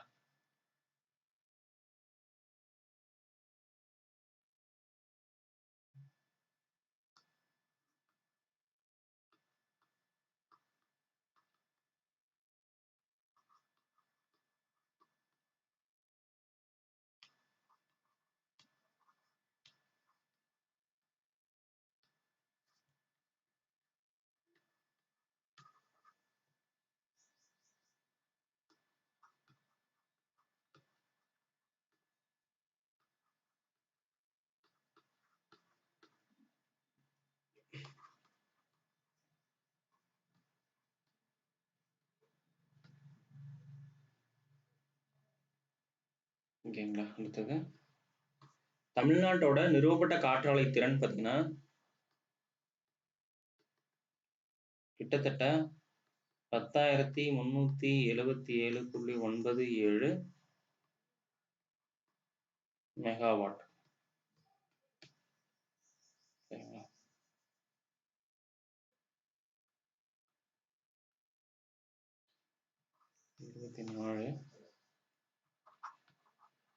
உலக பிரெய்லி தினம்.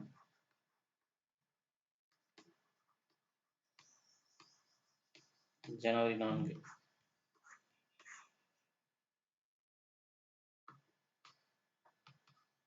ஸோ பிரெய்லி அப்படிங்கிறது எல்லாத்துக்கும் தெரியும். அதாவது கண் பார்வையற்ற அல்லது குறைந்த பார்வை குறைபாடு இருக்கவங்க படிப்பதற்காக உருவாக்கப்பட்ட முறை தான் அந்த பிரெய்லி எழுத்து முறை. சரிங்களா?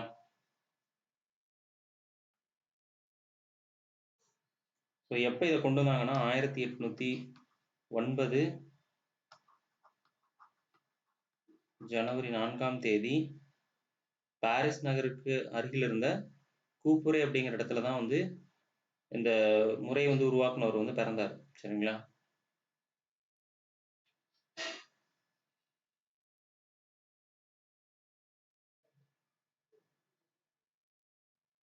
ஸோ இந்த பிரெய்லி அப்படிங்கிறது என்னன்னா 6 புள்ளிகள், ஒவ்வொரு எழுத்துமே 6 புள்ளிகளால் இது பண்ணப்படும். சரிங்களா? அகரவரிசை மற்றும் எண் குறியீட்டின் தொட்டு உணரக்கூடியதா இருக்கும். சரிங்களா? 6 புள்ளி இருக்கும். பிரெய்லினாவே ஒரு எழுத்துக்கு 6 புள்ளி, அது தொட்டு உணரக்கூடிய வகையில வந்து டிசைன் பண்ணியிருப்பாங்க. சரிங்களா? நமக்கு அதெல்லாம் தேவையில்லை. நமக்கு உலக பிரெய்லி தினம் எப்படின்னா ஜனவரி 4 மட்டும் எக்ஸாம் பண்ண அதெல்லாம் தேவை. அடுத்த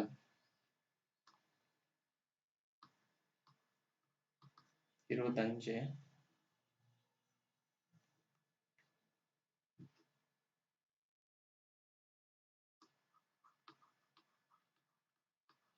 காவல்துறை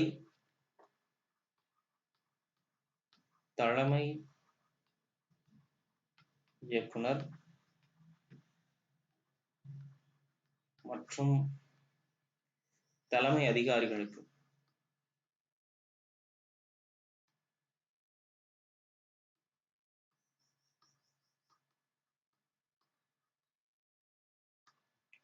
அகில இந்திய மாநாடு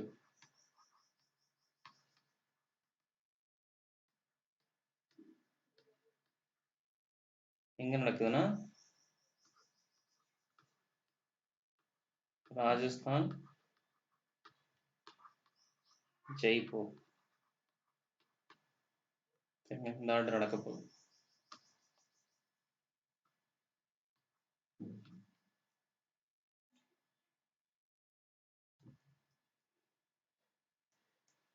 அடுத்தது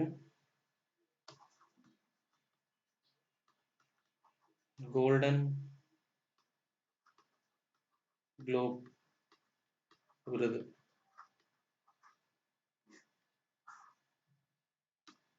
ஸோ எப்படி நம்ம ஆஸ்கர் சொல்றோம், அதே மாதிரி சினிமாவில் அடுத்த லெவல்ல கருதப்படுற விருது தான் வந்து கோல்டன் குளோப் விருது. சரிங்களா?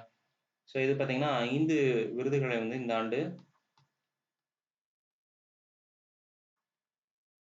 வாங்கின படம் எதுன்னு பார்த்தீங்கன்னா ஓப்பன்ஹைமர்.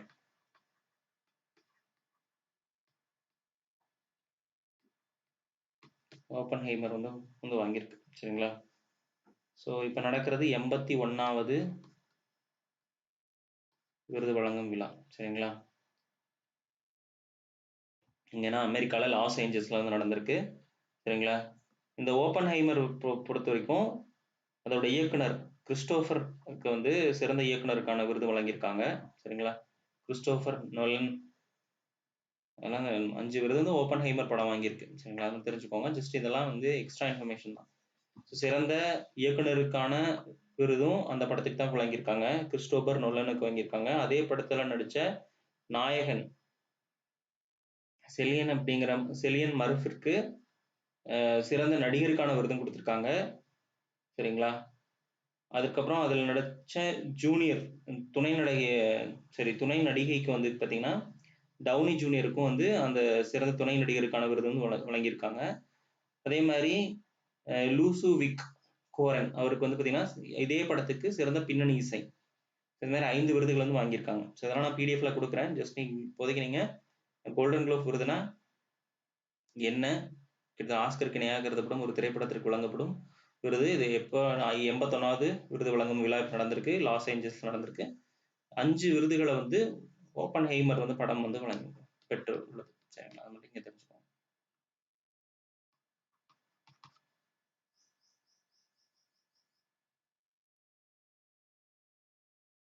ஸோ ஆல்ரெடி சொன்னேன், உலக முதலீட்டாளர் மாநாடு வந்து நடந்தது. ஸோ அதில் என்னென்ன முதலீடுகள் வந்து ஈர்க்கப்பட்டது அப்படிங்கிறது வந்து ஜஸ்ட் தெரிஞ்சுக்கோங்க. சரிங்களா?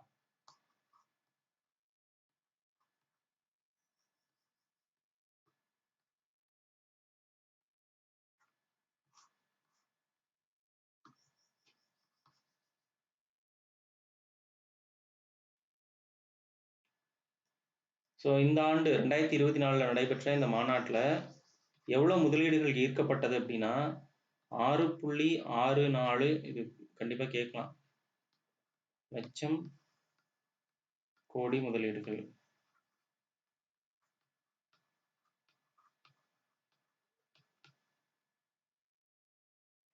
சரிங்களா? ஈர்க்கப்பட்டதில் தான் சொல்றாங்க. ஸோ எதிர்பார்த்தது எவ்வளோன்னு பார்த்தீங்கன்னா 5 லட்சம் கோடி தான். 5 லட்சம் கோடி தான் நம்ம எதிர்பார்த்தோம். பட் ஆனால் நம்ம அதை விடவே அதிகமாக முதலீடுகளை ஈர்த்துள்ளதாக சொல்றாங்க. சரிங்களா? இது ஒவ்வொரு துறை ரீதியாக இருக்கு. அதெல்லாம் நான் பிடிஎஃப்ல கொடுக்குறேன். ஜஸ்ட் என்ன தெரிஞ்சுக்கோங்க. பார்த்தீங்கன்னா தொழில் துறையில எவ்வளோன்னு பார்த்தீங்கன்னா 3,79,850 கோடி. சரிங்களா? தொழில் துறை தான் இருக்கிறதுலே அதிகம். எவ்வளோனா 3,79,850 கோடி. சரிங்களா? அதுக்கப்புறம் எரிசக்தி துறை பொறுத்த வரைக்கும் 1,35,1,35,157 கோடி வந்து எரிசக்தி துறைக்கும், வீட்டு வசதி மற்றும் நகர்ப்புற மேம்பாட்டுக்கு 62,939 கோடி. அதுக்கப்புறம் தகவல் தொழில்நுட்பத்தை பொறுத்த வரைக்கும் 22,130 கோடி. சிறு குறு மற்றும் நடுத்தர தொழில் MSME சொல்லக்கூடிய அந்த துறைக்கு 63,573 கோடி இந்த மாதிரி ஈர்க்கப்பட்டுள்ளதாக சொல்லியிருக்காங்க. சரிங்களா? அடுத்தது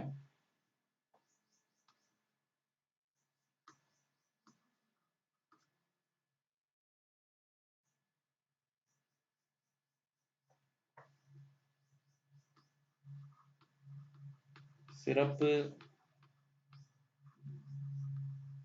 பொருளாதார மண்டலம், ஸ்பெஷல் எக்கனாமிக் ஜோன் சொல்லுவாங்க. சரிங்களா? ஸோ தமிழ்நாட்டை பொறுத்த வரைக்கும் அதிகமான சிறப்பு பொருளாதார மண்டலங்கள் கொண்ட மாநிலமா இருக்கு. சரிங்களா? இந்தியாவிலேயே அதிக ஸ்பெஷல் எக்கனாமிக் ஜோன் சொல்லக்கூடிய சிறப்பு பொருளாதார மண்டலங்கள் கொண்ட மாநிலம் எதுனா தமிழ்நாடு தான்.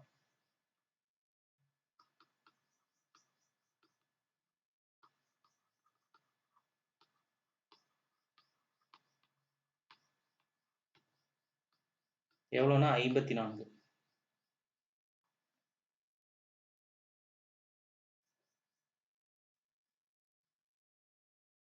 சரிங்களா? ஸ்பெஷல் எக்கனாமிக் ஜோன்ஸ் வந்து பார்த்தீங்கன்னா மோஸ்ட்லி ஏற்றுமதியை வந்து மையமாக கொண்டுதான் செயல்படும். சரிங்களா? அதில் பார்த்தீங்கன்னா 1/3 பங்கு வந்து ஏற்றுமதி வந்து பார்த்தீங்கன்னா இந்த ஸ்பெஷல் எக்கனாமிக் ஜோன்ஸ்ல வந்து பண்றோம்னு சொல்றாங்க தமிழ்நாடை பொறுத்த வரைக்கும். ஸோ அதிகம் இதில் என்ன அதிக ஸ்பெஷல் எக்கனாமிக் ஜோன் கொண்ட மாநிலம் என்ன தமிழ்நாடு. அதில் மொத்தம் எவ்வளோ 57 மண்டலங்கள் இருக்கு. சரிங்களா? 57 ஸ்பெஷல் எக்கனாமிக் ஜோன்ஸ் வந்து இருக்கு தமிழ்நாடு. 54. சரி, அடுத்தது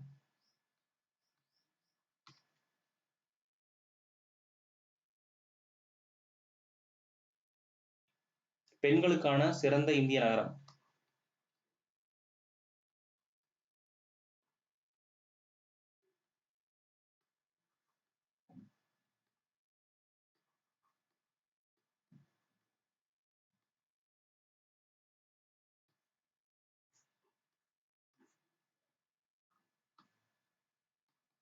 ஏன்னா சென்னை. சென்னை தான் வந்து பார்த்தீங்கன்னா 2023 அந்த ஆண்டு, அதாவது அந்த ஆண்டு முடிஞ்சதுக்கப்புறம் அந்த 24 முதல்ல வந்து வெளியிடுவாங்க எப்பவுமே. 2023ஆம் ஆண்டில் சிறந்த பெண்களுக்கான வேலைக்கு செல்லும் பெண்களுக்கான சிறந்த ஒரு நகரமாக சென்னை வந்து இருக்குன்னு சொல்லியிருக்காங்க. சரிங்களா? ஸோ அது பார்த்தீங்கன்னா அது உங்க பணிபுரியும் நிலை, அதுக்கப்புறம் அவங்களுடைய பாதுகாப்பு இது எல்லாத்தையும் வச்சு தான் சொல்லியிருக்காங்க. சரிங்களா? ஓகே, அடுத்தது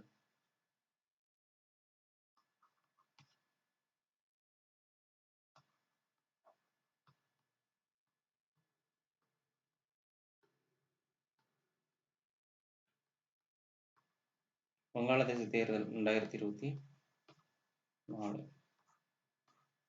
ஸோ வங்காளதேசத்தில் இப்போ தேர்தல் வந்து நடந்திருக்கு, பிரதமருக்கான தேர்தல். சரிங்களா? அதில் வந்து பார்த்தீங்கன்னா 5வது முறையாக பிரதமராக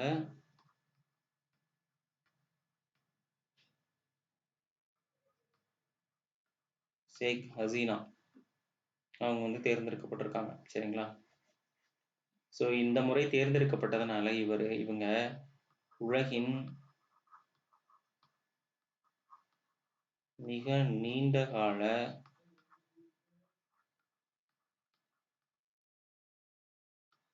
உயர் பதவி வகித்த பெண்.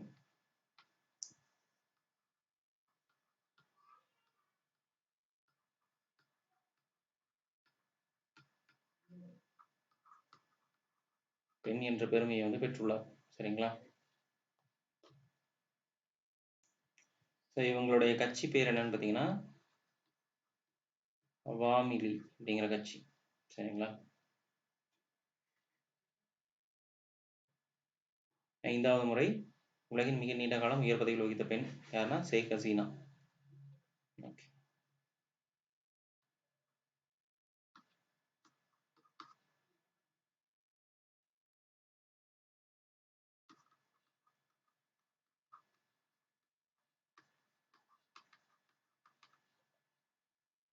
ரிச் பாவே அப்படிங்கிற ஒரு தொழில்நுட்பம் இது.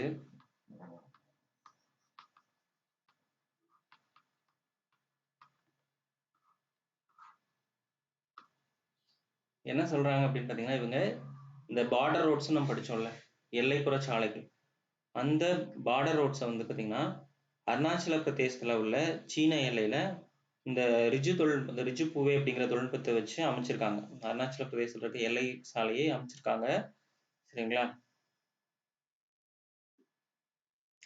இது ஆக்சுவலா என்னன்னா அந்த போக்குவரத்தின் போது நிலத்துல வந்து அந்த வெப்பநிலையை வந்து தக்க வைத்துக் கொள்ளும் மற்றும் அந்த கலவை வந்து பார்த்தீங்கன்னா பெருசா வந்து வெப்பப்படுத்த தேவையில்லை அப்படிங்கிறாங்க சொல்றாங்க. சரிங்களா? தார்லாம் ஊற்றி ரொம்ப வெப்பப்படுத்தலாம் அந்த மாதிரி தேவையில்லாம அதுவே வந்து வெப்பத்தை வந்து தக்க வைத்துக் கொள்ளும் அப்படின்னு சொல்லி சொல்றாங்க. சரிங்களா?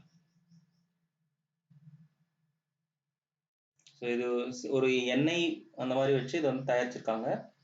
ஸோ என்னன்னு மட்டும் தெரிஞ்சுக்கோங்க. எக்ஸாம் பாயிண்ட் ஆஃப் வியூ மட்டும் என்னன்னா எல்லைப்புற சாலைகள் அமைப்பு இது உருவாக்கியிருக்காங்க. எங்க அமைச்சிருக்காங்கன்னா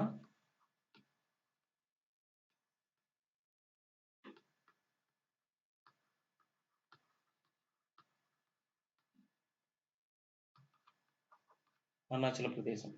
சரிங்களா? இது வந்து பார்த்தீங்கன்னா முழுக்க முழுக்க உள்நாட்டு தொழில்நுட்பம்.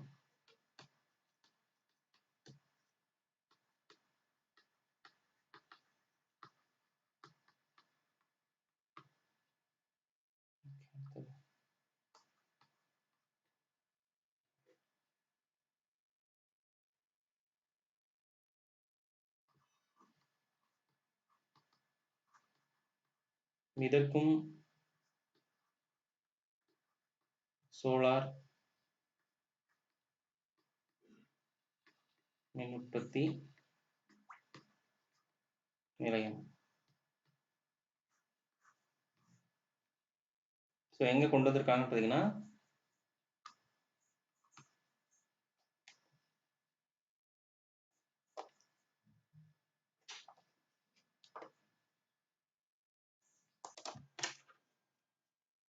மிதக்கும் சோலார் மின் உற்பத்தி நிலையம் எங்க அமைச்சிருக்காங்கன்னு பார்த்தீங்கன்னா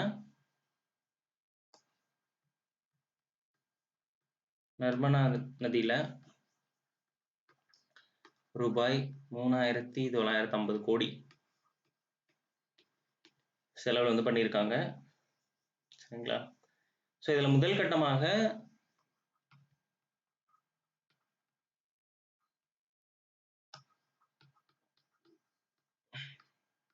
278 மெகாவாட் வந்து உற்பத்தி செய்யறாங்க. சரிங்களா? ஸோ மத்திய பிரதேச அரசு தான் இவங்க பண்றாங்க.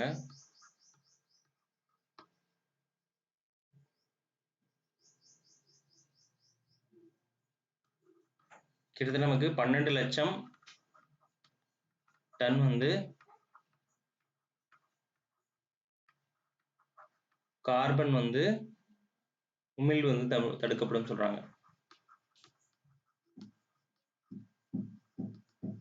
சரிங்களா? இதன் மூலமா அதே மாதிரி இதோட மின்சார உற்பத்தி செலவு பார்த்தீங்கன்னா 3.21 பைசா தான்.